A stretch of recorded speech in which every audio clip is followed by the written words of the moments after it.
It's time for MacBreak Weekly. Apple's got new Macs. They're 47% more profitable than last year, and there's a mouse you can stroke. MacBreak Weekly is next. Netcasts you love.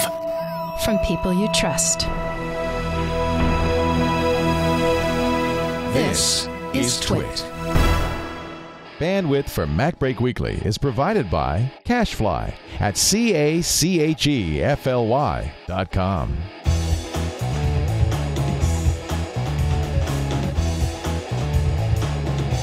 This is MacBreak Weekly, episode 163 for October 20th, 2009. Stroke the mouse. MacBreak Weekly is brought to you by Audible. For your free audiobook and a whole lot more, visit audiblepodcast.com/MacBreak. And by GoToMeeting. Do more and travel less with GoToMeeting. Make your next meeting a GoToMeeting instead. For your free 30-day trial, visit gotomeeting.com/MacBreak. It's time for MacBreak Weekly, the show that covers all, Mac stuff, all that stuff from Apple. On the line with me right now from his lair in Dorchester. Is it in Dorchester? No. It's in the greater metro, outer affordable Boston ring suburb area. In the greater Boston metro area, Mr. Andy Ihnatko from the celestial waste of bandwidth and the Chicago Sun-Times. You figure out which is which. I'm very, very proud to be occupying a full 25% of the Screenzola system. You are. Look, you're in the upper right-hand corner. That's it. The rest of it, empty. Exactly. But you're well framed. He's beautiful. We're still waiting for Charlie Weaver, Joanne Worley, and Charles Nelson Riley. I'll take the Ihnatko to block. Also here, Mr. Alex Lindsay. Hello. And we are happy today that we had two things Apple did before the show. Unbelievable. Evidently, our talking to them has sunk in. Unbelievable. No. See, if they're making these announcements before the show, you have to wonder what incredible things they're going to be talking about after we finish. They've got Steve Jobs in a limo standing by, and like 4 new tablets and a new sort of digital bicycle. I heard that the iCar is on the way. Yeah, pretty funny. So I have been busy in warrior pose all morning. So what happened? We got new iMacs. There's new 27-inch iMac? Is that what you said? 27 inches. Wow. At this point, why don't you just go to 30? Just make it 30. In fact, 42-inch. Maybe because there's a structural reason. Maybe the thing would collapse inward on itself if we're that big. But I can't even imagine. This is a 20 I use, and this seems... or is this a 24? This is 24. So that's pretty hefty. So it's just a little bit bigger than the 24. Wow. And I'm not sure. One thing I wasn't able to figure out is what the resolution that is going to put across that 27-inch screen is. One of the they haven't said that yet. Is it in the store? Can I go to the store? It's just 1920 by 1080. Oh, well, that's no. I'm sorry. No, it isn't. It is capable of 2560 by 1440. 1440. Now, and why that's interesting for us is that we actually do a lot of our smaller production now on iMacs. So we have about 7 or 8. Towers, but we also have 5 or 6 iMacs that we're doing production on. And one of the big problems is at 1920 by 1080, when we put up an HD frame that we're working on, it fills the whole screen. Having just a little extra for real estate is a big deal. It's an i5, which is a very impressive chip. This is the Nehalem platform. For $200 more, i7, which is an even more impressive chip. I don't know. I remember looking at I'll have to see what on our hardware show, Ryan Schrout, and we'll talk on Thursday with him about this. My sense was the i5 gives you pretty good bang for the buck. For most people, you don't need the i7, but you might. If you're doing this with production, you might want to go. It's only $200 more. I'm used to Apple charging so much more. For us, when we buy Mac Pros, we tend to buy the middle road Mac Pro, not the fastest one, not the slowest one. We just buy the middle one, and then we put a bunch of stuff in it. For the iMacs, we pretty much just buy the biggest burly iMac that we can get, and it's amazing how much work you can actually get done in them. Options for RAM are 4 gigs stock. If you want to go to 8 gigs, a mere $200 more. Again, this is unusual for Apple. Usually they charge a lot of money. They also now that's 8 gigs, 4x2. If you want to go 2x4, it's more. So if you want to keep some slots open for more RAM, so it's apparently it's got 4 slots. I do find the numbers interesting. It's 27 inches and 21.5. 21.5. That's a smaller one. So there's a smaller one for $11.99 that is 21 inches, 21.5. You know, it's just that we don't see it. We usually see 20, 22, 24. I'm very curious as to. This is pretty nice. 1 and 2 terabyte hard drives. I'm looking at the top of the line one. Very impressive package for starting at $19.99. The iMacs are incredible values. Well, that's their consumer computer. Now, it's 1080p. Does that mean, Andy, that you could put Blu-ray on this sucker? Well, I don't know. It looks like that they're getting ready for that kind of move, but maybe they're just simply acknowledging that most of the content that they're hoping to sell people off the iTunes store is going to be in HD TV format. I mean, You think 1080p? Really? I think so. I think it's coming. It seems like a simple thing to do. The second thing is that it's probably a source of cheaper displays. If they don't have to have custom displays, custom digital displays made for PC use, they can simply say, look, this factory that's churning out displays that are already intended for Samsung and Panasonic and Pioneer for home theater use, they can just simply say, why don't you just run off a few 100,000 just for us? I remember when my nice living room TV was 27 inches. Yeah, I know. 27 was a big TV, remember? Yeah. That was a big TV. We used to put it on the other side of the room. You'd be sitting all the way across this. So, i5 is 4 cores. i7 is 4 cores hyper-threaded, so you get 8 threads. It's a lot on a It's little... a lot of threads for a... It's a lot for $2,000. And what's your sense of the iMac screens? Are they pretty good screens? I think they're great screens. Because sometimes I know... lower end. I mean, are they as good as the cinema displays in terms of quality of color gamut? You know, we have this one's LED backlit. We have right? them in different environment, but I'd say that they're pretty darn close. LED backlighting is going to make a difference. I think that looks really good. DisplayPort. So you could put. Is DisplayPort one way, or can you put a device into the Mac and use the iMac? Yeah, you can, because if you have a laptop. I wonder, can you hook I don't think you can put it into the Mac. I think it's one way. But I think what's great about that means it means they're saying in the chat room it accepts input. Wow. There's a dirty joke in there, but I'm just going to leave it alone. It accepts input. Oh, it does. 27-inch models also support input from external DisplayPort sources. Adapters sold separately. So what's the scenario there if you could use it as your monitor for your you bring in a laptop. Use a monitor. You could put a Blu-ray player on it if it had the right adapter and watch Blu-ray movies on it. Right. That's a home TV. That's like the Mac Mini without the packaged into a. It's a slick. Screen. That's pretty slick. Did they mention what's on the back of it in terms of wall mounting abilities? Oh, same stuff as like a VESA mat. Let's see. Well, the other ones don't have the VESA. They have. He's looking. The reason he sounds like he's drifted off is I looked at the one that would have. They don't he's have peeking. that, but I think I thought that I've seen ones where you can pull that out, but I'm not sure. The 27 is VESA mountable. Is it really? This is starting to get interesting. Remember the Jason Calacanis rumor that Apple was going to make a TV? In fact, I think he even said a 27-inch TV. This is it. You take the pad off. VESA compliant mounting solution. You put it. Oh wow! Using optional VESA. So you might want to replace your TV set. What do you think, Andy? That's all I gotta say. That's dangerous. If you're selling this as a computer that's wall mountable and can do a lot of really cool video, that's one thing. If you're selling it as a TV set, you're going to be at Walmart saying, "Yeah, but I could walk out of here with that no-name plasma screen and have $800." It's only people like us. But the thing is, this is not for somebody who's going to Walmart and saying, "Hey, that Vizio at $400 looks pretty good." We're not talking about. But this is an incredible solution when you consider. I have a wall-mounted monitor that I have on my that I work out to and everything else, but I watch it in my house, and I have a Mac Mini that drives it all. And for the people who have been using their Mac Minis, or really their Apple TVs, but really the Mac Mini, this just takes one piece out of that puzzle and just says, well, you can just throw this one on the wall. I think for $19.99, this is a pretty compelling produut. That's the top of the line. As a computer, it's a very compelling product. Not for a TV. No, I agree. And I think that that's just a cheap. making the mount compatible with every other mounting system is just one of those cheap decisions that pays off really, really big. Where if they just add a few extra bucks worth of engineering, they suddenly give people as many options as possible for putting this on the wall of an editing suite or the wall of a dorm room or whatever. So I do think it's interesting. The 27 is the one that has the VESA mount. The 21 does not. No. It also has a Radeon 4850 HD. It's beefy. It's a 512 megabyte. You know, that's pretty good for a all-in-one system. I'm impressed. I think this is a pretty compelling product from Apple. Ships in November, not available today.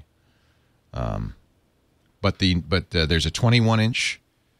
Actually, I'm sorry. The Nehalem versions are not available today. The Core 2 27-inch is available today, and I think it's in every respect the same. It's $300 less, but I would hold out for the Nehalem.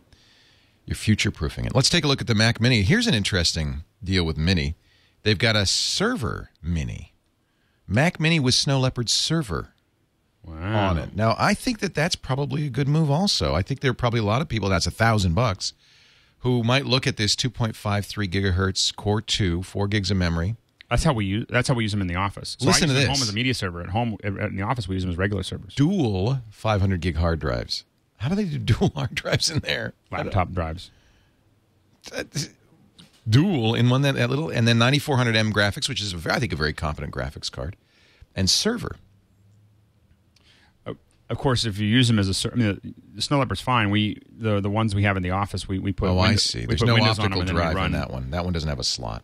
What we really need is virtualization on the Mac. I mean, if Apple's not going to let someone else do it, This is where Microsoft is really stepped ahead. We have Windows on the Mac Minis at the office because we want to run 3 to 6 servers, little key servers. They're not doing a lot, but we want to run them all in one computer, and we can't. That's something we can't do on the Mac side. As they point out in the chat room, if you don't already have a monitor, you'd still be better off buying the Mac Mini, regular Mac Mini with a slot, and 2.53 gigahertz Core 2 and 320 gig hard drive is $800. If you don't have the monitor, you get a faster machine. Yeah, but then you have all those wires. With a 21-inch monitor for $11.99. That's what I'm saying. No, don't get the Mini. Get the iMac. Is what I'm saying. Oh yeah, get the iMac. Yeah. The Mini is not such a good deal if you don't already have a monitor. Right. Are there new? New MacBook, new plastic MacBook.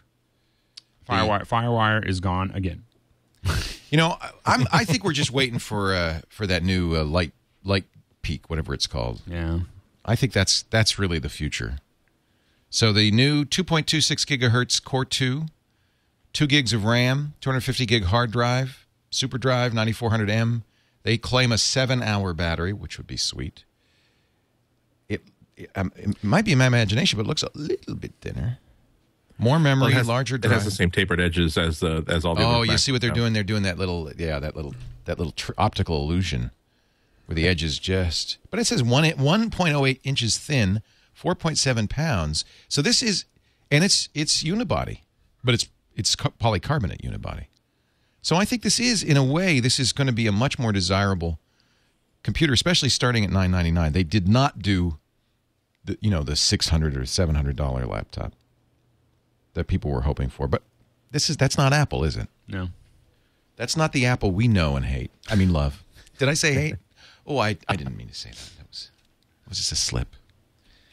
I think there's going to be a little bit of backlash. I want to talk about Droid in just a little bit, which is the new phone from Verizon. I think Verizon's kind of washing its hands of the iPhone. I want to talk about that in a little bit. If there was discussion, I think that the Droid puts that discussion to bed. Bye-bye. We'll talk about that in just a little bit. And if you guys, while I talk about GoToMeeting, want to do a little more research on the new hardware, we're just finding this out. And then also we have some very good results from Apple. I think they beat the market on this one a lot. We should take a look at the stock price, too. But see if there's anything new in there. The Magic Mouse. How could I have forgotten? Gruber got this all right. And Gruber yesterday in Daring Fireball said, I have a very good authority. This is going to be this, and a Magic Mouse. And I thought, okay, you had me until you said Magic Mouse. That's when I thought, well, okay, we'll see, John. He was right. Yeah. There's a Magic Mouse. I didn't like the Mighty Mouse. That's it really is going to have to be a feel it to test it out sort of thing. I mean, Apple has a history of building mouses that look really great. They photograph extremely well. They keynote extremely well. But about 2 days after having one on your desktop, you're back down to the cheap little like Microsoft mouse that you bought for about $18. That's the one. That's not exciting in any way, shape, or form, but it's incredibly comfortable and it lasts for years and years. Right? That's the one. I was at the MIT flea market. Someone had a bucket of them for $2, and I bought them. Why not? And the balls never go bad because it's got the light in it, so you don't have to worry about bad balls. So why not? This never wears out, and frankly, it's got 1, 2, 3, 4, 5 buttons, a scrolly wheel. And the thing with the multi-touch that I'm worried about is that I have enough trouble dealing with the multi-touch now on my laptop. I don't want to add that to my. There were rumors there would be. I use a mouse so I don't have to deal with multi-touch. There were rumors there'd be a multi-touch kind of touchpad. We didn't see that, did we? You do the research. Well, we're going to talk. Don't say commercial. Go. Zip it. Because I have to do a commercial before we go too much farther. We also want to talk about the new remote, redesigned remote. Jobs comes back. What I get is the feeling that there was a bunch of stuff kind of pent up. He just needed to. We were waiting for Steve to come back and say yay or nay, and he said, "Okay, go, and there's all this new stuff." Before we go much further, though, I want to mention our friends at GoToMeeting. Do more and travel less with GoToMeeting. Lots of us. Gosh, I just got back from Vegas and Dubai. If I could have used GoToMeeting, I would have. I'm still jet lagged. All that travel and the expense. If you're doing business travel, I love to travel. Don't get me wrong, but there's a difference between business travel and regular travel. Business travel is almost an oxymoron. It's like lock me in a can and send me somewhere at great expense so I can be exhausted. Or even if you're just driving across town for a couple of hours, GoToMeeting replaces all that. It makes your meetings as good as in-person meetings. They're very engaging. It's as if you're in the room with the people. You can show them the sales presentation, the keynote. It's great for product demos, training, collaborating on documents. $49 for all the meetings you want, and that includes free phone and voice over IP conferencing. But wait. I've got a better deal. How about a month free? Just go to gotomeeting.com/MacBreak. You could try it free. It'll install in minutes. There's no configuration. It just, boom, it works. And then the next time you're on the phone with somebody saying, I wish I could show you this, a light will come on. You say, wait, I can. Go to GoToMeeting, click the Join a Meeting button. Here's the meeting ID. And now you're seeing what I'm seeing. And it transforms your meetings. Try it free for 30 days. Do me a favor. What do you got to lose? GoToMeeting.com/MacBreak. From the folks at Citrix. We thank them for their support for MacBreak Weekly. Andy, can you describe what is so magic about the Magic Mouse? Magic Mouse is mostly multi-touch. Oh, why doesn't your name start with an M? I could continue the alliteration. Hey, Mr. Leo. So imagine one of these, only without that and that and that. Oh, and of course, and without that. So it's going to have a touch-sensitive surface to it, so that it will, in addition to the usual left button, mouse button, right button type of clicks, it will also understand swipes. That a library that's pretty similar to what you have on the trackpad today. The press releases are talking about, like if you're in preview, you can swipe with 2 fingers left and right to scroll. Scroll the page left and right. It's pretty. It looks good. It looks cool, especially from the bottom. What I'm waiting to see is how does it get the mechanical tap. The big Waterloo of their previous mouses was that the way that it was designed, instead of having a distinct button here and here that works independently of the base of the mouse. Essentially, the entire surface was the mouse button, so that unless you had the entire surface in a very, very stable configuration, it wouldn't register a click. And so, for instance, if you were in sort of a click and drag sort of operation, that was almost impossible to pull off with the previous mouses. So I'm a little bit every time someone comes to me, Apple or no, with a really clever idea for a mouse, I'm like, okay, I'll listen and I will come with an open mind. But by and large, again, the best indication of my feelings are that I have this cheap little Microsoft mouse attached to my iMac right now. There's something about buttons that's just reassuring, and this virtuality just makes me nervous. But we have to try it, right? I kind of intrigued by the idea. I mean, the fact that you could stroke your mouse just makes me feel I think mechanical buttons are really important. There has to be a very, very distinctive difference to the interface between tapping something to click to actually just make contact and move it, and actually clicking to select it. Because I mean, my big frustrations, only partly fixed in 10.6, is that now that I have a MacBook that has no separate mechanical mouse button, it's it's always the trackpad is always misinterpreting just me shifting my hands on the keyboard to, oh, he wants me to zoom in on Safari. Oh, yes, it's driving me crazy. I don't want you to do that. It's driving me crazy. Everybody I know is driving them crazy. This kind of, and my icons keep getting small on my laptop. So here's a question for you, for all of you. How many of you use gestures on your trackpad on your notebook? Is that something you do? Not on purpose. I mean, on purpose. I mean, the only one I use is I do the scrolling with 2 fingers.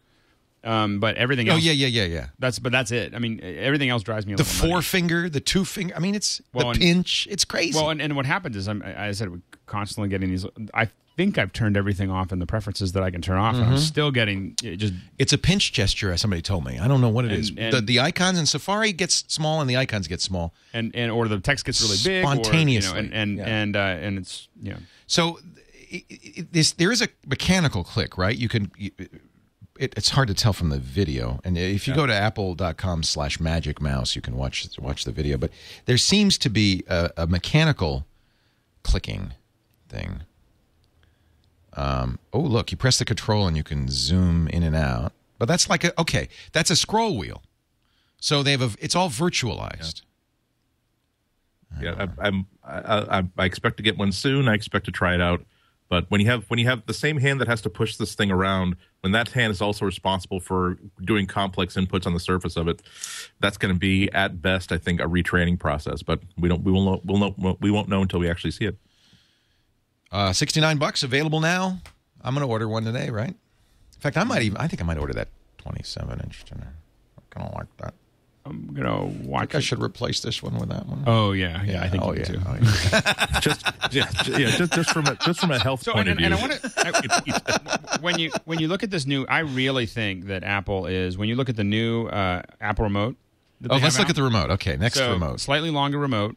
It is being released, but the fact that Apple's spending a lot of energy working on a remote, and the fact that you have VESA on the 27-inch, I don't think that they're going TV. Baby. I don't think this one's a head-to-head with TV, but I think that is the direction Apple is going. Is that we're going to slowly embed all the things that you like about your computer in with your TV. Because when you look at what Front Row does, it really allows you to just have a relatively a TV experience, kind of a simplified TV experience, which is, I have to admit, about 80% of our TV experience now is Roku. So it's about the same. Now, I have to point out, I'm hearing really good things about Windows 7 and Touch. Windows 7 really is touch enabled, and there are a number of notebooks coming out with touch screens, and this is. So this is. I was a little surprised. You don't mean multi-touch. You mean on the multi-touch screen. On the screen and on the screen. Yeah. Okay, because I have pinch and all that. I put Windows 7 on my. You need to put it on a touch-enabled laptop, and there are a number of new coming out. I was at Microsoft has the New England Research and Development Center, which is known as the Nerd Center, actually, in Cambridge. And so I was with developers a couple weeks ago, and they showed me a brand new laptop that's the most touch-enabled laptop ever, just to show how ambitious the touch support is in Windows. And they had 5-finger support. It's pretty interesting. If someone wants to, you can actually put all 5 fingers on the screen and just drag it around, and it recognizes and will track all 5 fingers at the same time. Whether or not the future hardware and software will really support it and make good use of it is another thing. But a number of notebooks. I know Acer, I think Fujitsu are coming. A number of notebooks are out. So let's. Well, the other scary thing is, remember that they have the Microsoft Surfaces technology in their library. That's that pool, the mockable pool table that we saw the video of, where you sit around the pool table and you put your phone on with this one side of it, and now your photos start to appear, which is terrible as a $12,000 thing that you're going to have to convince people to actually buy and use. But it's actually kind of a slick interface, and if they can wire that up in a meaningful way inside of tablets, I would certainly not mind having a device that finds my camera via Bluetooth or via Wi-Fi or just by USB, gives me a pile of photos that I can then just simply manually sort through and just put into the keep file, put into the throwaway file, and just basically drag these things around into other. I think we got a horse race, which I think is good for everybody. I like it that Microsoft is not sitting back. I think Windows 7 is going to be a very big challenge for Apple. So getting back to this remote. Besides just being bigger, their buttons are the same, right? It's got menu, and it's got it looks a little bit more like like a Nano kind of. Play and pause, and then a four position rocker and a menu button. So what's new? I think just the redesign. Go ahead. It's longer. Yeah. No, all I was going to say is that all I've known about it for now is just the shape of it, and already that's a big improvement. It works more like a a living room remote than just something that came free with your laptop. The fact that it's high contrast input areas mean that it'll be easier to find and control when you're using this thing in low light situations. So already it's 2 steps up. If you have the iPod dock, it'll work with that, so you can use your phone with it. I guess it's just a redesign. I mean, it doesn't. I mean, just looking at it, it just looks like it's roughly the same functionality. A lot of products, boy. This was a big and they didn't do they could have done a Steve Jobs presentation with this much stuff.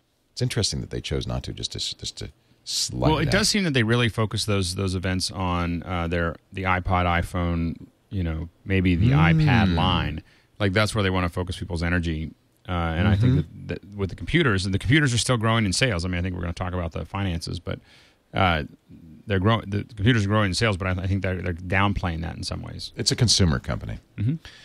Well, I'm just relieved because it's very clear that they are still developing the Mac. The Mac is still a big part of their product line. This is a great refresh. I think the new MacBook is great buy. Pretty sweet at $999. This is light. All of these are great value. When you look at a 21.5-inch Mac for $1199, it's I think this is a good consumer choice. Now, I should note all the new iMacs require Snow Leopard. They come with Snow Leopard, but if you have a compatibility issue, if you have software that you need to use, I use 1Password, and you have to use a beta because they haven't. It's odd with how long it's been out that they, in beta, that they haven't had it fixed. But there are a number of programs that don't work. None of the drivers we use for the Axia work, so I have to use Leopard. So I can't, in fact, upgrade this Mac. Oh, because you can't. Because I can't use Snow. I need to continue to use Leopard on it. Right. Well, I'll give it to you then. You don't mind. You can just have it. The 27-inch? Yeah. Thanks. I already ordered it, so you might as well just take it. Sure. I'm a liar. Thanks. All right. Leo. Apple, the beta works fine, everybody's saying. I know it works fine, but it's still not they have not released a version that works with Snow Leopard. And the driver, there is no beta or anything. That's actually the showstopper. So Apple's quarterly results are out. What is it? 47% growth. That's a lot from over last year, which was already good. So that's fantastic. Net profit is $1.6 billion with a B. That's profit. That's the profit off of a revenue of almost $10 billion. Oh man! I mean, at the rate they're going in they're almost as rich as I am. Well, then, close. We need to talk about the check I just got then. Thanks for the jacket. I love the jacket. But, no. I was joking. For legal purposes, and Leo was joking. Yes. And they're predicting a better quarter next year. I mean, or all the PC manufacturers were up, so the sales have are inching up now. But Apple, that's not an inch. That's a mile. That's a big jump. I believe they said that they've grown 19. They've outgrown the PC market 19 of 20 quarters. So that's basically almost the last. They're almost to 10% market share now. Yeah. 3.1 million Mac computers in 3 months. That's 1 million a month. That's a 19% increase over year. iPhone really pushed this. The iPhone, what a success the iPhone has proven to be. 7.4 million. That's 500,000 more than last year at this time. 7.4 million iPhones in 3 months. And it's not like it came out in June. It's not like, right. Let's see, 3 months would be June, July, August. So it would be the first quarter of the 3GS sales. Not shabby. And then, of course, now the other thing is at the end of this month, they start selling the iPhone in China. Right. So that was Huge part of the market there. announcement, so that's gonna be In big growth. China, all the geeks that I met had iPhones already. They had unlocked with. Same thing in Dubai. I was surprised at how many iPhones. And the day I got there, they announced that they were going to be selling it in Dubai 2 days. So they're pretty much everywhere now, I think, worldwide. As soon as they started selling unlocked phones that were really unlocked in some countries, those things just became hot commodities all over the world. Yeah. And they don't break down the sales. We don't know how much of this was the $100 iPhone. I don't think they have that broken down. They don't really. They never like to. I bet you it's a very large percentage of those. That's where I really saw, anecdotally in the airport, in downtown San Francisco, in New York, in the places that I've been recently. When I really saw this jump where you just feel like everybody's got an iPhone is when it was post the $99. Well, and the other thing about that, 10% market share, that's because it's including business. If you just walk around and see people in coffee shops and stuff, there's more. It's almost half Macs, right? Yeah. More than half Macs in a lot, at least in the Bay Area. What's it like in Boston? A lot of Macs? Well, definitely. Well, it's a big college town, so there's probably going to be a disproportionate amount of Macs in Cambridge and Brookline and Boston. But you do see a good number of Windows machines, especially in the netbook class. Yeah. The netbooks, that's what's keeping Windows alive. The UBS has raised Apple's stock price target to, you want to take a guess? It's 200 now, right? I've seen some targets that are either 240, 280. 280. Yeah. 280 is what UBS is saying. Currently, Apple is at 199.29. So if the target is 280, this, I don't own Apple stock, but if Mr. Scott Bourne were here, he'd probably be saying. They've doubled in a year. Apple's doubled its stock price. Well, they were at 200, though, remember. They're just back to 200. But a lot of people aren't back. No, that's true. There are quite a few people who are not back. Right. Big jump in price of $10 due to the earnings announcement. But I think you're going to see some growth. And the Mac sales outpaced. It's the 2% growth for the PC market in the quarter. And Apple was 47. 40% growth in profit. I'm sorry. I don't know what the sales 12% growth. Yeah. They're very profitable. Apple's up $9.51. That's a 5% growth over yesterday. But you got to think it's gonna even be more. It's interesting. Well, that's good. I mean, Apple's having successful quarters, so let's make sure we set expectations so high that they can't possibly meet them. send the stock price back down to 93, where we can all finally buy stock again. Yeah. No, Apple's very good. You notice that they way exceeded Wall Street's expectations. Apple's been very good at under-promising and over-delivering. Yeah. They're very good at lowering expectations. And it's clear, you'd think Wall Street would have caught on by now. That it's clear that they do that. But look at this. This chart that I'm showing right now is the year-to-date. Good year-to-date growth. 1 year, 2 years. This is when they were at 200 before. Was in June of what is that? 2000. I don't know. Yeah, 2008 maybe. Yeah, May 2008 was their last over 200. Big great overlay. Actually, that with they the were stock market. They were at this price in December 2007. They haven't been at this price since December 2007. And you can't get two graphs on there, can you? You can't put the New York Stock Exchange on there as well. I could probably do that if I were sophisticated. You want me to add the Dow Jones Industrial Average? I think it'd be interesting to see as a comparison. All right, let me. My magic mouse ain't so magic right now. I don't know. I don't know what's going on. I can't click. I can't click. They'll get you nicely enhanced for the new mouse. That's good. I can't click. Look at that. I just can't. It's some sort of weird Ajax issue. Anyway, I could if Yahoo would let me, but Yahoo's apparently stuck in the hand mode. Talk to the hand, it says. Okay, now let's see if I can. No. I can't even get out of this. Sorry. I've stuck it. It's broken. I didn't mean to. That's what I get to use for using Safari. Even Escape doesn't escape. Nothing's escaping from this. I just have to close the window. Okay, let's try Google Finance. Now we're obsessed. Now I got to know. Anything else to report for those results? I think that's pretty much the story right there. AAPL. What do you use to look at stock quotes, Andy? I don't have individual stocks. I don't really. I have your basic walk into the bank, hand them a pile of money, and say, "Please make sure I'm not poor when I'm 80." Investments. Yeah, really. So I usually when I do need to look up that sort of stuff, I usually just go right to my iPhone. Okay, so since October 22nd, 2004, the Dow Jones Industrial Average is up 2.74%. You want to take a guess at how much Apple's up since 2004 in the last 5 years? 774%. Year to date, Dow up 8%, Apple up 100%. Or no, that's year to date, Dow up 14%, Apple up 133%. What's over the last 5 years? Last 5 years, 774% increase in Apple stock price. What about the last 10 years, 957%. The Dow's down 5% over 10 years ago. Wow. So if you go. This is the max. This is since Apple's IPO, which was in 1980. If you bought Apple stock, You did okay. in 1980, if you bought $1 worth of Apple stock, you'd be worth $5,435% more. So that'd be worth $54, right? 54 times growth. I know I'm going to get an email. Everybody says, every time I say do math on the air, people go, you're a moron, you know that? I'm doing it live, folks. I don't have a calculator. It's in my head, and I'm old. Face like that, you think he was hired for his brains, people? I'm hard for my looks, and you can tell. He's the talent. All right. But good news for Apple all around, I have to say. I think, just off the surface, a very impressive product launch.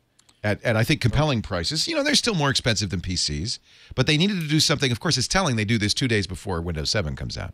Right. There's a slew of new PCs on Thursday. Right. They're going to need some goodwill in the marketplace because they're being attacked on the OS front and they're being attacked on the mobile front, and both of these people have really good anti-Apple bullets to fire. Yeah.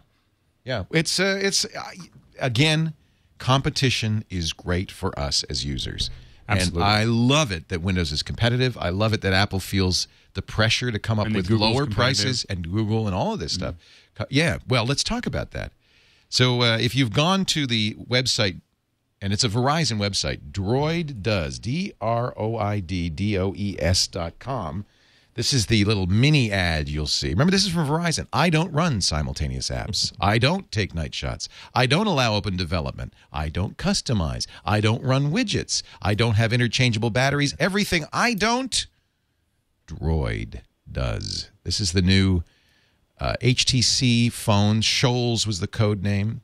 Verizon's going to start selling it, we think, October 30th. There's this magic, creepy code here that you can't figure out. It's a binary clock, but everybody who's decoded it says October 30th. Droid is very similar looking to the iPhone. It's got a big touch screen, but slide out full-size not full-size, but full-size for the phone keyboard. Big keyboard. Not one of those little BlackBerry keyboards or Palm keyboards. It's like a full phone-size keyboard. 5-megapixel camera. Mm-hmm. It's running the same ARM processor that the iPhone 3GS and the Palm Pre are, so it's going to be as fast as them. It's running on the Verizon network as opposed to the AT&T network. No, I don't know if it's LTE or not. That's Verizon's rolling out a 4G network soon. Andy, what do you think? I mean, isn't this a big, up yours to Apple? I mean, Verizon said we're going to have the iPhone early 2010. This sure doesn't look like they're in the iPhone camp. Well, remember that wasn't really an announcement so much as a loose executives trying to get some attention, I think. It's a seriously nice-looking phone. The specs are way up there. More than anything else, it's the debut, the first commercial debut of Android 2.0, and that operating system just keeps building and building momentum, appearing on more and more devices. And as Google has greater success in evangelizing this operating system, not just to phones, but also to laptops, to eBook readers, to tablet PCs, it's going to become a far more attractive target than it already is for developers who are trying to think, gee, if I've got $2,000 and a summer to spend learning how to develop for a certain class of mobile devices, am I going to learn how to develop for Apple's touch devices, or am I going to learn to develop for Android devices? That's, to me, an interesting question. You've got 85,000 apps. Some of these guys are making a lot of money in the Apple Store, right? So as a developer, it's pretty, I mean... Well, but I think the question, though, is that how many people play the lottery that it is a lottery, isn't it? That pays $40 million versus the lottery that pays $500. But do we know anybody who's making money in the Android store? No. I don't really know myself, but it's the other part of that equation is the pretty much assuredness that if my software development company invests 4 months worth of my team's time and God knows how many tens of thousands of dollars in developing an Android app, they're not going to be arbitrarily locked out of the store for stupid, silly reasons. I have to correct myself, by the way. This is a Motorola phone. I said HTC. It is not an HTC. It's a Motorola Shells, which is interesting because Motorola kind of got out of the phone business for a while. I don't know what to expect with this. Well, it also means that maybe this thing will actually have a headphone jack. Yay! God, I really wanted to like Android, and the G1 was just not a good phone for the jack and other reasons. I mean, I think that the problem that I have, and I've been using a couple different phones, just playing around with them, and the issue that I really have is that it's not that they don't have the same features or a lot of the features that the iPhone has. The fit and finish is just not there. I think that's fit and finish. You mean software like fit and finish, feels, not the hardware. The way it works. Really? The way that I think the iPhone feels a little clunky. I think the iPhone could be. I don't know. I go back to my iPhone and I just feel like it's moving, and I'm able to get to, I use all these apps and I open the apps and they all have a pretty good interface, and the some of the other phones that I've been playing with, I just feel like they're not as smooth, and I feel like there's lots of little things that kind of No, I agree. I think the user experience is superior on the iPhone, all in all. Yeah. Well, and I think that's what they're missing. I think they need to get, I think the Pre is probably the closest one that has taken Pre's pretty cool. On. Pre is not. I don't gather that the Pre is doing very well. No. Yeah, and remember that the whole WebOS operating system, that's one phone that supports it. Whereas again, if you learn how to develop, there's a lot of momentum behind Android right now. Android is Linux, so really, in a way, a lot of people already know how to develop for it. Yeah. In addition to that, there's the fact that it is so open from a hardware standard. One of my real grails in a handheld phone is the ability to simply attach a mechanical keyboard if I want it. And although previous editions of the operating system did not even support a Bluetooth keyboard, they didn't have that as part of the stack, it was at least possible to develop that and install that as an add-on. 2.0, I believe, I need to refresh myself on the specs, but I believe that Bluetooth support for keyboards is supposed to be built in. Oh. So, and it has a keyboard, but I think that's something that Apple could have easily done. And it's like not having A2DP for right. That seems like more of a philosophical thing than anything else. I think they're trying to persuade us that this is the right way to go. Yeah, and typical Apple. Yeah. We know what's best for you, so just sit down and take it. And the frustrating thing is that they're often right, but a phone is such a different device than a laptop. The biggest asset that the iPhone has is the fact that it has, outside from the fact you can take it into any Apple store and they'll fix it for you, is the fact that it has that huge library full of really mature, well put together applications.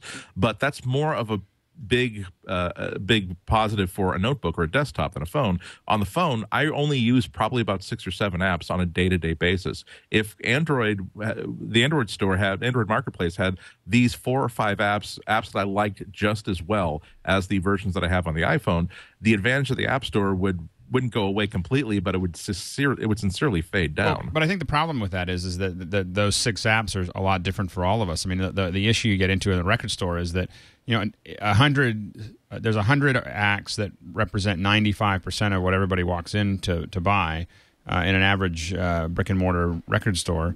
But if they only had those 100 CDs, they would fail. So that they have to I don't know if we need 85,000 apps, but you have to have an awful lot to get. It's tough to the ones that each one of us. Now, use Android's regularly. more mature than the WebOS store. I mean, at least Android's been out for a while and has some stuff. Right. It's not the greatest stuff in the world, but I think that if I'm with you, Andy. If I'm a developer, I'm rooting for Android big time. Well, I think that as a professional developer, like we want to develop some kind of high end stuff, and I definitely agree that we may have to go to the Android to be able to. You want to be open because Apple. Well, because you don't know what Apple will do. There's interface issues that we need to make sure that they're going to work. There's also this big elephant in the room that you can write Apple does not tell you. I was talking to one of our sponsors. I won't name names. Apple's holding on to they have a great application. They show me it's beautiful, and Apple's holding on to it because they don't like an icon. At first they liked it, now they don't like it. That's frustrating. Right. You don't have that problem on Android. Right. Yeah, I mean, you don't. It's just that you have. Yeah, there's a better user experience in Apple because they control it so tightly. Right. But as a developer, I'm saying, well, gosh, it's unpredictable. I could spend money developing a product that I can never release. Yeah. Right. But go ahead. This is such an interesting 3 or 4 month span of time, not only with the release of Android 2.0 and this hopefully this great new phone, but also every single tablet that's coming out in the next 3 or 4 months, every single book reader that's coming out in the next 3 or 4 months. It sounds as though there's going to be a big point of singularity in which the future finally collapses in on itself and only 1 or 2 people emerge from it. And whatever Apple does next with the iPhone operating system or the Touch operating system is going to cause the existing iPhones to make more sense and these competing phones to either be validated or be rendered irrelevant. Well, we'll watch with great interest. I think that I'm glad to see what Verizon's doing. I'm going to run out and buy one, of course, the minute it comes out. And I'm crossing my fingers. We've seen a lot of, and I've fallen for a lot of, quote, iPhone killers, including the BlackBerry Storm and the Sprint Instinct, both of which were not so hot. Mm-hmm. This could just be another one. But the difference is this is running Android, which might make a big difference. Have you seen, just out of curiosity, the Vincent LaFlore's 1D Mark II I saw it video? Last night. In natural, this is in natural. This isn't really a Macintosh. This is This Week in Photography. A little break off for This Week in Photography. But Canon's released a 1D. They've announced they're going to do firmware updates for the Mark II 5D to 24 and 25p, which will be nice. They did finally. Was that announcement yesterday? Yeah, well, and Gadget says so. I was on the air, I think. But the thing about this video is it's shot in natural light, ambient light. I think he said he used one reflector on the girl. Yeah. But outside of that, it was all natural light. So what is different from the 1D and the 5D? It's still a full-frame sensor, right? It's not any different there. The 1D and the 5D... 1D probably has faster, more... The 5D, the 1D has... The low light goes up to 102,000. This is a Nikon 3D killer. They had to release it. The D3S just was released also earlier. Yeah. The D3 has amazing low light performance, better than the Canon. Well, we don't know. We haven't gone head to head with this new one. This new Canon. He was in this movie. He said that he shot almost the whole thing at 6400 ISO. He said 6400 is really the new 1600 or even the new 800. It doesn't look grainy, but it's a thing about film is grain isn't as big a deal. You almost, we're used to old movies with lots of grain, and it's kind of part of the thing. Anyway, I just thought I'd mention it. It's not really apropos. We'll save it for This Week in Photography. It does look good, though. No, it looks really good. Of course, Vincent's the guy who did the original 5D Mark II video that blew everybody away. He's clearly, he's racking focus in this and doing all sorts of stuff that I cannot do. I cannot do a smooth focus rack to save my life on the 5D. Well, no, a lot of times when you're doing a rack focus, by the way, you're measuring it first, and then you're going to and you have a guy. You have a focus puller. There's a guy doing. I don't know what they did here. They probably put a little, a handle on the thing, and they got it locked down, and there's a guy pulling focus and all sorts of stuff. When we're shooting, oftentimes we have a remote control with a little focus that's hooked to it. So you just I wish you could do that with. Can you do that with a 5D? No. Yeah. You can have remote control focus. Well, what you do is you hook a thing to the lens, and then you hook a little motor to the lens, and then that motor's remote control, and then you back up. So it's all doable. But I don't know. I know that Stu Maschwitz, my old office mate at ILM, worked with him on this project. Yeah, he's a good filmmaker too. I love his storytelling. Yeah. All right, we're going to get to our picks of the week in just a bit, and. I'm sure you all have some wonderful ones. I have one I'm very excited about. That's an iPhone app. I haven't done an iPhone app in ages. That's been your province for the last few episodes, Alex, but I'm going to do one. So, I don't know. Are you doing an iPhone app too? I'm not. Good. So, there's the space for me to do that. Yes. But before we do that, I do want to mention our good friends at Audible.com. The great Audible. We love them. Audible is the online bookstore of audio books. I need a new count of how many books. The last time I checked, 60,000. But I'm sure it's more than that. The point is, it's like a bookstore online. It's a wonderful source of great audiobooks. And you can go there right now, audible.com, and browse around. But when you're ready, when you want to try it, I want you to go to audible.com/MacBreak. Audible.com/MacBreak. and get your free book. You'll sign up for the Gold account, and that gives you one book a month, and the first one's free. You gotta like that. Somebody just texted me. I'm going to let you do a pick. I'm sure you have a pick, right, Andy? I always have a pick. I can wait till next week. Well, no, I'm going to let you do a pick. Okay. But I just got a text from a student who says, when you get to your Audible pick, would you guys suggest a book on work-life balance? Thanks, stressed out student. And there are a lot of, there's a big self-help category on there. The first thing that leapt to 4-hour mind, work week. that's the first thing that leapt to mind, is Tim Ferriss's book on the 4-hour work week. And I think he's updated. I don't know if this is the updated one. I don't think it's out yet. Escape 9 to 5, live anywhere, and join the new rich. Now, Timothy has kind of had a head start in all this, but he's pretty amazing. Yeah. And it's look, let's put it this way. This is an inspirational book. Maybe not a pattern for how you will be living your life. To think about it. It's a good way to think about it, exactly. Yeah, absolutely. So that's a start. But what do you have, Andy? Ihnatko? This is an old favorite. One of the things I like about Audible is that oftentimes I'll just sort of remember a book that I enjoyed 10 years ago and say, I wonder if it's on Audible. Yes, it's on Audible. One of my favorite biographies, it's Marion Mead's biography of Dorothy Parker. And she has such great skill in taking an entire life and making it read as though this person were a fictional character in a novel, which, yes, in many ways makes me wonder if she's not oversimplifying her subject. That's always a worry whenever someone writes about someone's life and that whole life makes consistent sense. Then, well, that's a little suspicious, isn't right. it? Yeah. And I have to say, Dorothy Parker, who wrote for the New Yorker, was a literary, superstar in what is it? Was it the 30s, the 20s? Starting with the 20s and 30s. She sort of came of professional age during one of the great times to be a writer, which was the time when there was nothing but these huge, wonderful literary magazines being started. She was on board at the very, very start of the New Yorker and became one of the marquee names contributing. She was part of the Algonquin Round Table of Wits. Part of the Algonquin. So you get the added advantage in a biography like this, where whenever your subject starts to become boring, well, I'll start telling stories about Harpo Marx and Alexander Woollcott and all the other writers who were part of that circle. And so there's lots of cool insider stuff about what New York was like back in the 20s and 30s, what the creative environment was like, and in many ways how. You and I are both very, very concerned about ethical issues in journalism. It's sort of weird when you are a theater critic whose friends are all theater critics, and you decide to put on a play without quitting your theater critic jobs, and all of your theater critic friends that you have lunch with every single day said, "Oh, don't worry, we'll give you some good reviews."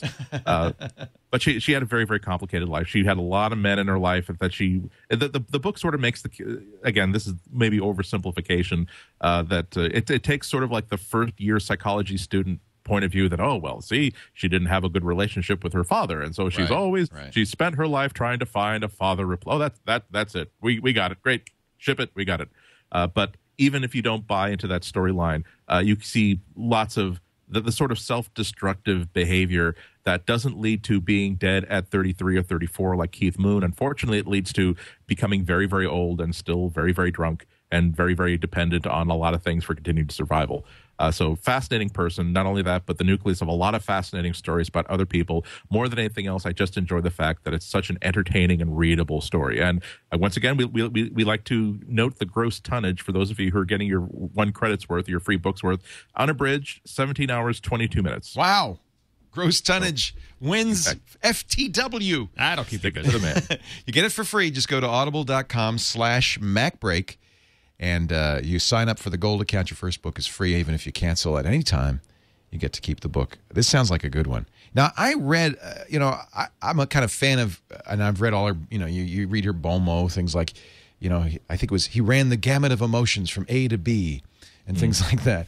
And then I read some of her short stories, and they did not age well. They were, but, she was writing in that milieu, and yeah, she one of her famous quotes is about she was known for witticisms, known for like really quotable things, and she would say that, well, I write mostly doodads because New York is a doodad sort of town. Yeah, and so it is kind of doodaddy, but I love the era, and she wasn't she in the Bloomsbury group as well in England? So she was a literary star. Dorothy Parker by Marion Mead. Our pick of the week, but believe me, you got plenty of choices. Just go to audible.com/MacBreak and get your free book today. And we thank them so much for their support of MacBreak Weekly. This just in a couple of stories, and Gadget's just pumping them out today. There's another Motorola phone Verizon will be shipping, according to Boy Genius report, called the Calgary. Looks like a low-end Droid. So I think it must be clear at this point that Verizon's saying, we're not going down that screw road. you, Apple. And you wonder whether something happened in the background. Something must have, because the CEO of Verizon said 6 months ago, we will have the iPhone. Right. So I think this is a Steve Jobs-like move. Remember when Steve Jobs couldn't get Adobe to sell him Premiere? Or no, Adobe said we're going to stop making Premiere for the Mac platform, and Steve Jobs said, "Screw you, Adobe," and bought Final Cut. And isn't that kind of how it happened? The story's a little complicated about what more complicated than that, but it's how Steve works, which is sometimes he's motivated. It was definitely when Avid said that they were moving off the platform. Yeah, when Avid said they were moving off the platform, the rumor is that certain people high up at Apple became somewhat irate and somewhat focused on the absolute destruction of the company. I think it's good to be you want to win. Yeah, you want to win. I think that's fine. Competitive. And then another story just out this moment. Barnes & Noble is launching. They have now launched their ebook, their Kindle Killer, their ebook reader. And $259. It's called the Nook e-reader. Looks, pretty much exactly like the Kindle, which is kind of a surprise. And I'm trying to pull it up here so that you could see it on the video for those of you watching at home. I love seeing all this happening right now. I keep on waiting though for the tablet. But you think that you're waiting for the iPhone. I think that as Alton Brown would say, that the problem with the ebooks, I've decided watching and thinking about it, is really that they're unitaskers. They're unitaskers, and I'm going to want I'm not going to carry a unitasker around.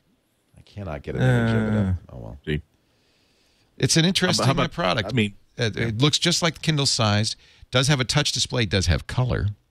Built-in Wi-Fi, AT&T 3G, 2 gigabytes of internal storage, and a micro SD slot. MP3 player with a built-in mono speaker and a 3.5 millimeter headphone jack. Micro USB port to charge it. Supports bookmaking, making notes, highlighting passages, and the Lend. I love this. The Lend Me feature allows users to lend books for 2 weeks at a time to other e-readers, cell phones, or computers. That's something really missing, I think, from the book reading experience on the Kindle. It's Visplex's e-ink display, which is color and touchscreen. Swipe to browse, full color covers. I'm liking it. I don't care if it's a unitasker. Is that what you? It's a unitasker. It's a unitasker. Alex, what's your pick of the week? So I have a heretical pick. What? And what would that be? What are you picking? The Mad Monk? What do you? What's your heretical? I think it's important that I pick it, even though I think it might have been picked. This is the Rasputin pick. I don't think it was picked by anybody else here, because it would have got it. I am going to pick the Zune. Oh wow! Did you steal my Zune? Because somebody took my Zune. No, HD. I bought one. You bought one? I bought one. I bought it. No one sent it to me. No one whatever. Did you get that Zune for free? I did not get it for free. I got mine for free. It's pretty good, isn't it? Here's what happened is, and the reason that I'm picking it on a Mac show, is because I really think you're crazy. Is what I really think. Now I want to say I sync it on my Mac. I have a. How Mac, do you do that? I thought it didn't work with. I have Windows on my Mac. Oh, okay. So I mean, it requires Windows. That's Windows. So but you like the Zune Pass, don't you? Oh my gosh, isn't that great? And this is what Apple is missing, I think. And I think this is going to be a big deal. I think this is going to be growing, because I think more people are starting to see what, what that offers. Is that I bought a Zune. I put 3,000 songs on it that night. And I didn't have to. I didn't feel. And I know a lot of people listening have put 3,000 songs on, but I put it on without having any guilt. It was guilt free, and so the thing is that, and whatever I felt like getting, I just started downloading it, and I'm not carrying it around all the time, but it is what I bought it for specifically is like my little travel one that's going to hold all my, just the songs that I constantly am changing, and I'm constantly I'm in a different. I feel like something different, and I have a lot of songs already on my iPhone. I have a lot of songs on other things, but I think that I strongly believe if Apple was able to do a subscription service, it wouldn't leave, and this is maybe why they don't do it, that combined with what they're already offering, it would leave only stubble left in the market. I mean, I think that this is the one big chink in Apple's armor. So why don't they do it? I mean, it's not like they don't want to win. The only reasons that I could think of is the record company. The record companies won't let them. It started off, I think, with Steve didn't think it was a good idea. Yeah. But I think it went to the record companies. I don't know if they're offering it to them because it would remove that. And the last thing is if you destroyed all of their competition, they'd be in the same place that Microsoft is. Because it just they can't afford to be a complete and utter monopoly. Because and maybe I'm being a little too much of a conspiracy theorist in this, but I am with you. In fact, Andy, you have one too, don't you? You have a Zune HD, don't you? Yeah, I had one on loan for a while, and I loved it. I gave it a very positive review. Not just for the fact that a subscription-based model is such a powerful thing once you start playing with it, but also it's a very, very nicely designed interface. I made my little list of features that I really would like to see Apple steal for a future iPhone. The interface is still drilling down through menus, but does it through a series of camera moves that make you feel as though you're literally floating through deeper. You can still see like the fringes of the place where you just came from. So instead of having like an actual labeled back button, you still see the bottom edge of the thing that you tap in order to get here. So if you reach up there and tap that again, it'll just bring you right back again. But what I love is the top menu has a little sidebar, and you can pin things into that sidebar. So if there's an audiobook every time I use my iPhone for the media player application, there are three things that I'm always using. One playlist that always has my freshest podcasts in it, the audiobook that I'm currently working on, and just a very, very loose playlist that's peppy numbers. And so instead of having to drill down through the menu system to get at those things, I can just simply pin them to the top menu and just simply tap on the icon. And that's a very nice feature. I have to say. I will say the Zune application, the chink in the armor. Now, what do you think? Because a lot of people complain about iTunes. You don't think it's as good as iTunes? I don't think it's as good as iTunes. I don't think it's as fluid as iTunes to build like playlists and everything else. I found it to be a little heavy. I'm with you, but I'm thinking that's because I'm used to iTunes. Because a lot of Windows users who've never used or don't like iTunes love the Zune interface. We're talking about the software on the computer. Yeah, the software on the computer, I found that it was a little. I thought that it looked pretty. it opaque. I can't figure out how to do stuff. I just found it a little slower to get stuff. Now, it also may be that Windows 7 and my touchpad do not get along at all, and so I've been kind of I'm banging my head on the wall trying to get it to just go where I want it to go. But the I see. You're not using a mouse. Well, I am now because I finally gave up, but that was just yesterday. So but as I said, I really think that the killer app is the Zune Pass. I think the Zune Pass it's BitTorrent without the guilt. I mean, it really is that. It's just this really. I was twittering that yesterday, but it's what's funny? I ended up buying though. So Warren Zevon. Remember we was it you? I think it was you, Andy. Yep. So I went on the Zune Pass and I got all the Warren Zevon albums, but I ended up buying some of them to put on my iTunes and iPhone. Right. So I don't know. I'm screwed both ways. The record company should really love this. Yeah. We're double. Going both I'm double dipping. Well, and I think that the thing is that what I love about it is that I just have a remote interest in some band. People were talking because when I was thinking one day I was listening to the Police, and I was thinking if I was caught on a desert island, I only had one band, I just listened to the Police all the time. Police are pretty good. And do you include Sting in that though? Can you get the Sting solo? I do include Sting. Yeah. So I'd have to do that with Sting. That's a lot of albums, and it's a lot of good music. Yeah. But anyway, So I asked, I was twittered, like, what would you, if you only had one band to listen to? And so all this stuff about Modest Mouse came up, which I'm not really that familiar with. I'm not that familiar with Modest Mouse, but you know what I did? I went up to the Zune Pass and I downloaded a whole bunch of Modest Mouse. Great way to discover music. Listen to it a little bit. And I don't have to buy it. I don't have to think about it. I don't have to, I can just download all their albums. I think that's the point of it, though. It's not for somebody who wants to keep the music. It's for a person who wants to discover the music. And you may end up buying stuff. Exactly. Because, as soon as you stop paying the $15 a month, you lose it. And you get but I love this idea of just being able to experiment and listen to albums and get to know them as album form without feeling like I threw a lot of money away. Yeah. Anyway, that's...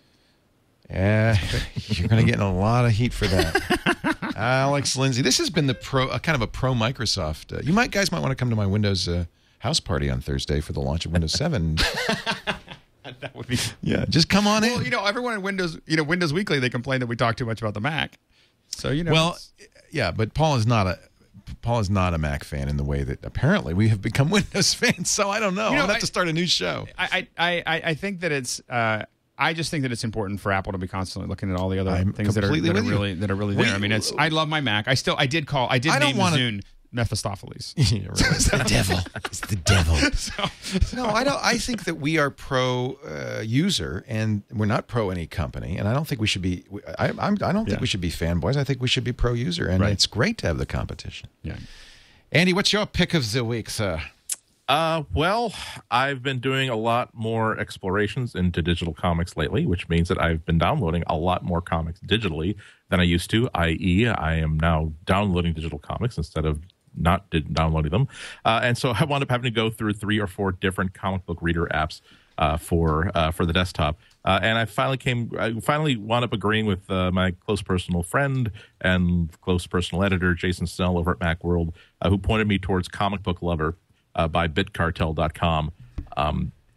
There are 2 popular file formats for comic books, CBR and CBZ. Essentially, it's just a compressed archive file that has a stack full of numbered JPEGs, one for each page of the comic.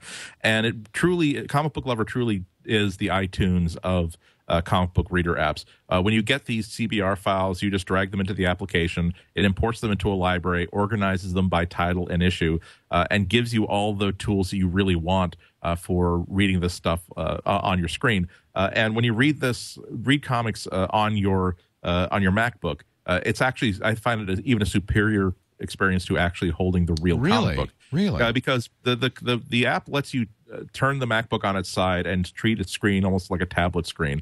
So it will dispense with the entire user interface and fill the entire screen with this extremely high resolution image of the page that you can then move from page to page. Can you zoom in and see more detail if you want, things like that? If you like, there's a magnifier. There are automated page turning tools. You can if you have one of them big 48-inch new iMac screens, you can even have 2-page spreads, left and right pages on the screen at the same time.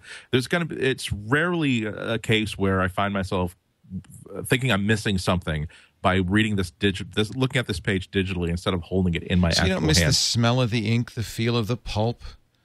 I miss the smell of the other people at the comic book shop. No, that's just a nasty, evil stereotype. Just a joke. There was only I do still go to my regular comic shop every single week. The Outer Limits in Waltham, Massachusetts, Moody Street. Ask for Steve. Tell him I sent you. And there's only one stinky guy that I've ever really encountered there, and that was on Free Comic Book Day when there's lots of outsiders. And that's the. But I think this is going to become a bigger and bigger market. I'm working on a piece for the Sun Times right now that I'm hoping to have online today or tomorrow that includes a piece of news about a piece of speculation backed by a couple of interviews on digital comics distribution. I think it's going to become a lot bigger in 2010. Right now, it makes me want to read comics because if I can download them and read them, I think that's convenient.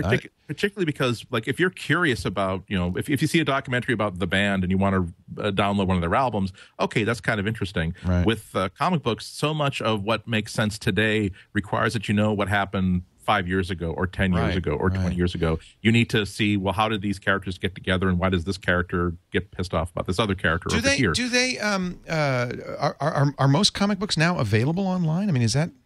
That's an interesting question. There's only one major company that's doing real work in digital comics, and that's Marvel Comics, and they do an initiative called Marvel Digital Comics Unlimited, but it is in fact quite limited. They have about 7,000 titles in their online library, but you can't simply say, "Oh, I heard that Deadpool 900 last week was pretty interesting. I'll just get that digitally." Well, no, it's only going to become available when it's 2 or 3 months old, or in 5 years when there's a new storyline that references back to it. And you may want to buy your comics anyway because for collectability, and this way you can put them in the plastic and read it on the computer. Again, there is no bigger comic book nerd than me. Or maybe there is, and by virtue of the fact that I stopped, find that hard to believe. I stopped bagging and boarding these comics a long time ago because I realized that I don't read these. They're almost only like maybe 0.5% turn out to be really valuable in the future. Why am I wasting time in storing them? But the thing is, the comic book industry has yet to come excuse me, they've yet to have its iTunes moment where, remember that every single music publisher tried to do their own thing with publishing publishing music digitally. Right. They failed miserably because they weren't in tune with how people really experienced music digitally. Also, people want to have one store they go to find everything that they could possibly want to buy. So finally, they went to Apple, hat in hand, and said, "Okay, you were right. Let's sign up for the iTunes store. Let's make this a success." So there's comics on the iTunes? Oh, no. You're talking about music. There are some comics in the iTunes store in the form of apps you can buy for the iPhone. Right. And there's iverse.com also has an iPhone app and a desktop app, but it has the same problems that the music industry had in 2001, 2002. It only has a handful of comics that you may or may not be interested in. And once again, if there's a comic that you have heard of that you want to check out, chances are extremely slim that you will find it online. Is there a standard format? Yeah, CBR and CBZ is the file extension, and it's a very simple format. It's just a compressed archive that has a stack of JPEGs that are numbered in page sequence. There are now a lot of independent publishers are releasing their comics in those two formats and as PDFs, either for promotional reasons or just to build an audience. It's also being used for piracy, and here's another analog to the early days of digital music. In the absence of a good solution to buy comics legally online, now it's certainly possible to get just about every comic that was published last week as a download from somewhere. There are only two blogs that if I wanted to find something, I could hit one of these two blogs, I would find a link. It's inevitable. To Deadpool number 900. And so they have to address that. They've got to offer these online. It's going to be the bus is pulling away, and if they want to start making money digitally, they're going to have to cut a deal with whoever. Is there a store or a site that you recommend for at least what's out there now? There is. I'll have to email you a link. There's actually a really good link to a guy maintains a page of just links to free comics available online. Okay. There's going to be Lauren Collins. The Collins Compendium of Free Online Comic Books. That could possibly be it. It sure looks like it. Yes, there it is. So yeah, you can get Watchmen #1. You can get Sandman look #1. at this. Oh, this is really neat. All legal and legitimate. I've linked to. There's a whole chapter in my in the new version of the iPhone book just dedicated to reading comics on the iPhone. So I really had to steep myself in that experience. There's a company called Longbox.com though that wants to become the iTunes store of comics, and hopefully they'll have some success in tying all these companies together. I do feel as though these companies have started to have that experience where they realize that I use this phrase a lot because I love it so much. We are a society in chaos, incapable of self-rule. Another company is going to annex us and impose a colonial governor. And I think that longboxinc.com might be that people who come in and say, let us republish your comics. Let us take over for you. We will give you an iTunes store that will let you make money and prevent piracy. You can't do this. You're very bad at it. Yeah. I hope somebody does this. Yeah. So, I mean, ComicBookLover really does show you what is possible with this format. Yeah. You do need to have some sort of a device that has a nice big color screen in order to make it work. This is obviously going to become a lot more relevant in the coming months when that more Barnes and more Noble device might be a good device for this. Well, maybe not. As far as I understand, it's a hybrid screen where it has color elements for the interface, but the actual page is still e-ink. Oh, that's no good. But even my Kindle DX, if you simply convert them, it has a 16 grayscale reader, and comics are eminently readable on a black and white display. Obviously, really well if they started off as black and white comics, but the idea of carrying 40, 50, 60, 70 issues of a comic on a small tablet-sized device and being able to read an entire graphic novel just digitally, it helps to sell this idea and the importance of moving this format into digital. Well, I look forward to it. So the software, again, it's $25. It's from Cartel, BITCARTEL.com, bitcartel.com. Comic Book Lover, Andy's pick of the week. Now, mine is an iPhone app. See?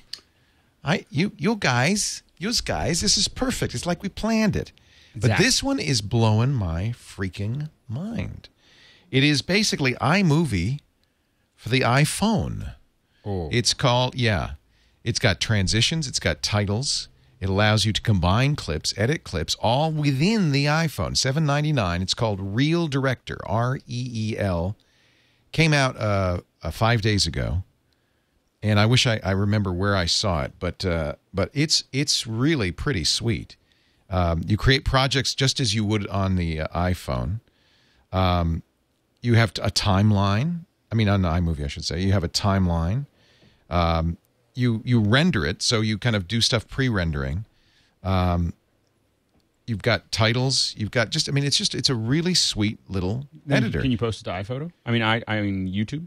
Well, what happens is it saves it back out. Let's see what the share button does here. Video too long to send. Yeah, so they're using the built-in iMail mail feature. So what I would do is I would save it out. This is what I did, for instance, and put it up on I use PicPosterist to put it on my Posterist page. So you render it out, you save it, and then it's just it's a video within your phone, just like in your library.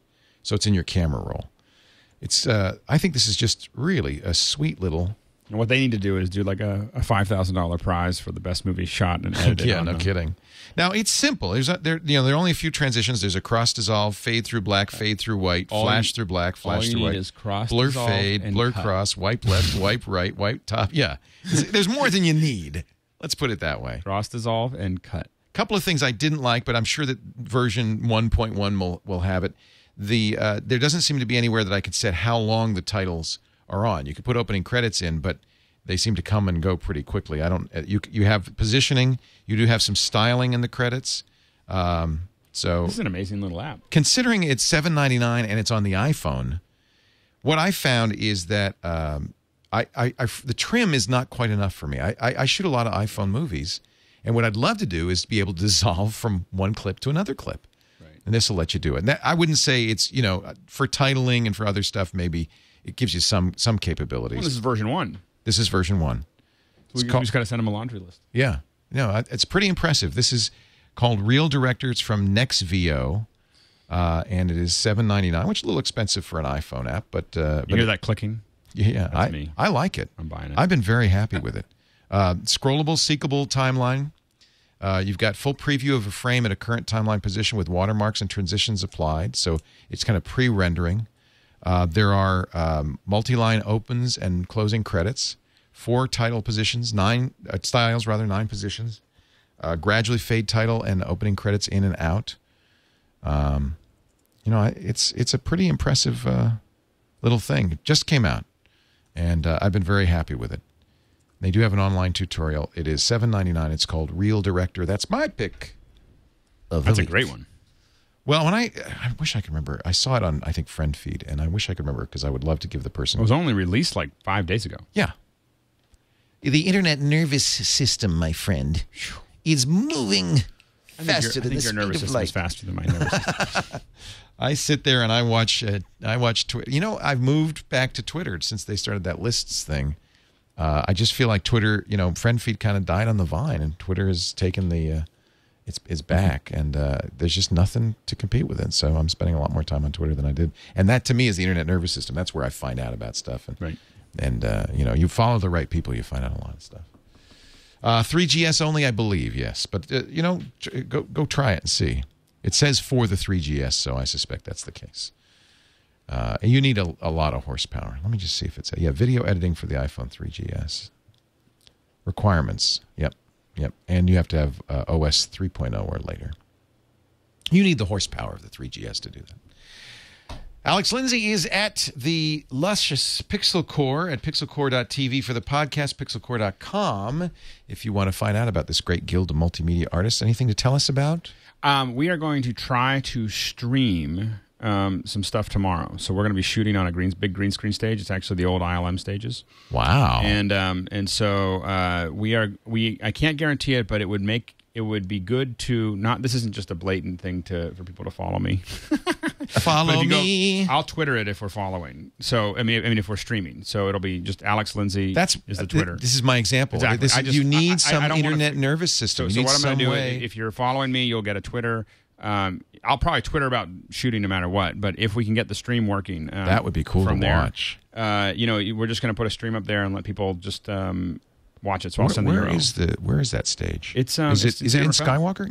No, it's in San Rafael. It's an old. It's an industrial park. Huh. So there's a big stage there, and I was setting up this morning. I'm going to go back there right after we finish the show. And so check that out. As I said, I will Twitter it tomorrow if we get the stream up. It might not be up the whole time, but it'll probably be up for an hour or two at least. Yeah. So if we tune in, how much time are we going to be seeing like just random people in the crew and yourself doing little 10-second snippets that are going to be your video Christmas cards? Well, yeah, exactly. I'm still kidding myself. I was I spent that time in your office in June. It's so fun, and you had the isn't green it? screen sets. I had like a little. I had the 3G. I had some sort of little digital video camcorder. I could have just handed it to somebody and just shot just like 10 seconds of wow. It sure is cold here in. Blah blah blah blah blah blah. That would be fun, wouldn't it? That would be fun. Yeah, this one should be pretty fun to watch because we've got for some of the stuff we've got a big motion control camera, so that's a big remote arm that's going to be swinging around, and then we've got jibs and dollies, and it's a big shoot. So it's you don't get to see these very often. And we're just trying to go through making sure that everybody's okay with it, and then also that's involved, and then also making sure the stream's going to work. They have plenty good connection there, so it's just a matter of getting it all sorted out. Twitter.com/Alex Lindsay. I like your background, that nice canvas. It's very tasteful. I made it. It's very tasteful. Notice, by the way, I don't know if you have lists yet, but you are on my Geeks list and my Twits list. I haven't turned that on yet. You do? Well, the Twitter has to turn it on for you. Oh, okay. But you are on 33 other people's lists. Wow. Photo junkies, people I've met, tech geeks, that kind of thing. Wow. Okay. This is the new number. It's not the followers number. It's the list. How many lists you're on. That's wow. Let's see how many lists Andy Ihnatko is on. Are you Ihnatko or Andy Ihnatko? What are you on Twitter? I am simply Ihnatko. I have no idea how to spell that. Hold on. I built one list that I haven't really populated yet because I haven't figured out what to do with this feature yet. So, I think that the strength of it is curated lists mean that users who are new to Twitter or who don't know who to follow can go to somebody they like. And my problem is that I had I created and rejected 3 or 4 different lists because I'm like, okay, how about Andy's friends? And I think, no, because the first time you forget to add someone to that list, that's a very tense conversation. Or how about your favorite Twitterers? Like, no, again, if you have friends that you have to explain how come I didn't. Well, I don't appear in your. I noticed that you're not on my Geeks list. But that was just that was in an error. You are on the Twits list, but see, it's very easy. Look at all the lists I have. Yeah. Foodies, science, politicians, tech TV, Petaluma, tech, photographers, feeds. And you created these lists? Yeah, these are my lists. Organizations, funny, software, celebs, journalists. I mean, I want to add to them, but you know what? You see how slow the interface is. I just checked Geeks, and it's taking forever to. It's painful. It's not the computer. It's Twitter. It's very painful. The Twitter databases are slow. They're making you earn it. They're making you earn it. See that? You'd start making lists all over the place if it was easy. Well, I did. I made 20 lists. That's your maximum. But most people just make one or maybe 2. I noticed yours is called Twit Love. Is that Twitter Love or is that Twits? That's again, that was my 4th cut. Well, what if I just simply say it's Twit Love? Just Twitter followers that I love for whatever reason possible. And I once again, what's nice, it doesn't have to be people you people follow. There's nobody in it. You see, Leo, I'm just so sensitive to the thoughts and feelings of other people. I don't want to be that one thing that causes someone to self-doubt. And yes. Twitter now, I'm getting Twitter is over capacity now. Yeah, we broke Twitter. Twitter is pretty fragile. It's fairly easy to break it. In fact, just mentioning it on a live podcast apparently is enough to push it over the edge.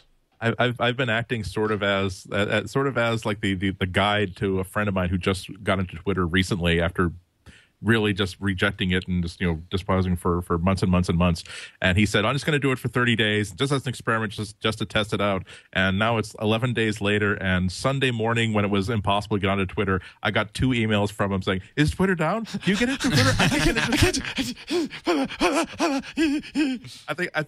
think it's like that friend of yours who keeps saying, that's all right, I just have this bottle of pills, this bottle of wine. You won't be hearing from me anymore. I think Twitter does that just to make sure you still love it. I'll hit. Why don't I just hit refresh 4 or 5 times so you know how much I need you in my life, Twitter? Yeah.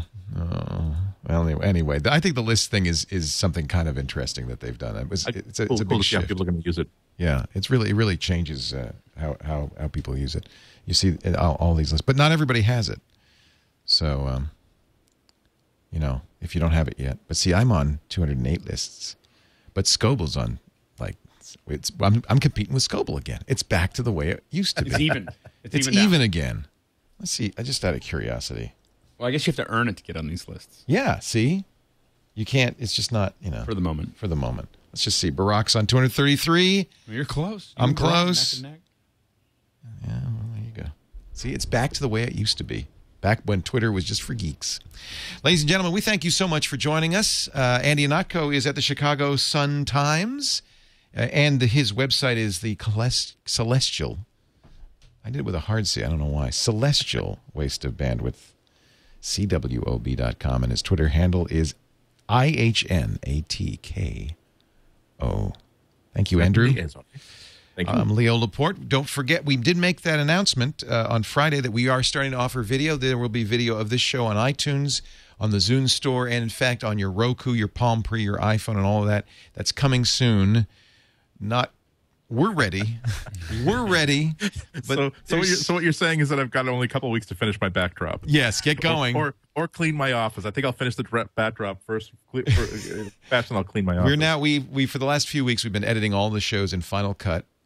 So we do audio and video. So we do have video of shows, and we are going to we have to modify. We'll do a temporary modification to twit.tv so you can watch or download video as well as audio. We will be doing a single feed temporarily to iTunes. Our partner MediaFly is going to do some transcoding that will allow you to watch on any platform.